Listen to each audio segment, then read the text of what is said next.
The children of Thalidomide. Many people know what it is. They don't know much about it. They just know it was devastating. So I'm here to teach y'all how it happened. Are you or one of your friends pregnant? Maybe a family member? Maybe y'all should be really careful about what prescriptions y'all take. Hi, I'm Alan Casper. I am here to inform you about what happened to try and open your eyes to see what can happen. I've spent hours upon hours researching to make sure that my information is factual. What happened to the children of Thalidomide should never have happened. And what makes it even worse is doctors could have prevented it. So could pharmacists if they had tested the medicine better. Also, the parents didn't know why their children had died or had these defects until much later. Thalidomide was originally developed in the 1950s and was tested. And when women figured out it could help with nausea and morning sickness, that's when they started taking it. However, they did not know it would have unintended consequences later on. And sadly, most of these kids are not alive to this day.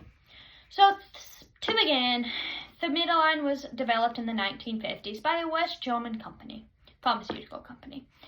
And no one really knows why they originally made it. They say it was a sedative or a tranquilizer, but then some people claim that it was helped people not stay addicted to drugs, get addicted to drugs, help cure hangovers. So no one really knows why they made it.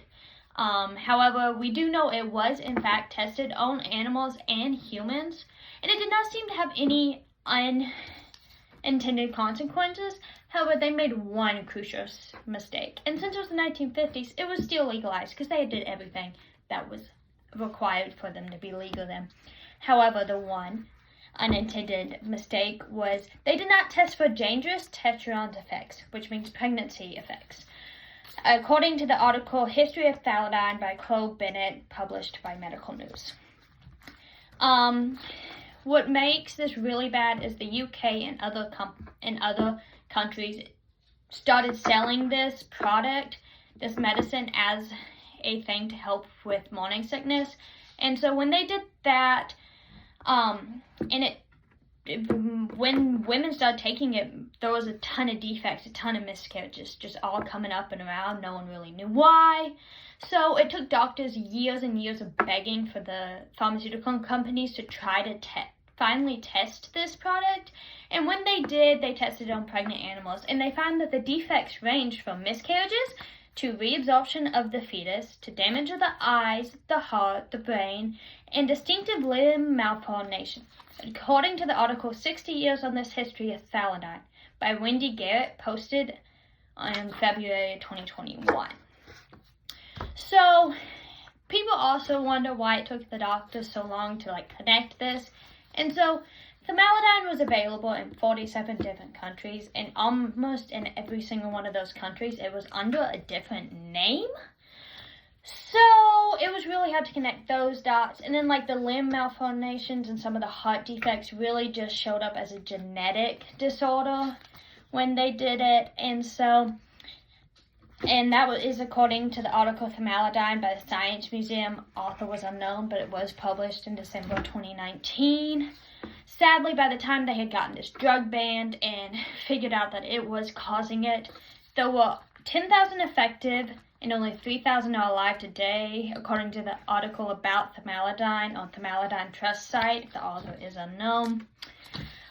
Many people speculate it is in the 100,000s because that's around the number of kids and people that were affected around that time. However, we do have confirmation that 40% of infants died within 1 year, according to the article The Rise, Fall, and Subsequent Trump Thalidomide. There are 4 authors of this article on the lesson learned in drug development. It's on a medical site. And so people believe it's in the 100,000s, and sadly, the parents didn't find out until later. And what's even sad about them dying within 1 year is the parents thought, hey, we're out of the hospital, we're out of the woods. Sadly, they were not. But to conclude this, so the children with Thalidomide should have never happened. It was quite literally just, I get it was the 1950s, but it was quite literally the falls on that pharmaceutical company because they did not test the drug correctly. That is also part of the reason why, to legalize medicine in America is so, oh my goodness, so hard to get to. But anyway, so this should have never happened to the parents. This should never have happened to the children. Sadly, very, very few are alive to this day, and there is a trust fund for them if you want to go donate. I'm just saying. And so it's a very sad fact that should never happen, falls completely onto the pharmaceutical company and the doctors for not testing the drug correctly. I mean, what do you think? Could this have been prevented if it wasn't for the pharmaceuticals' neglect? The doctors' neglect? Let me know.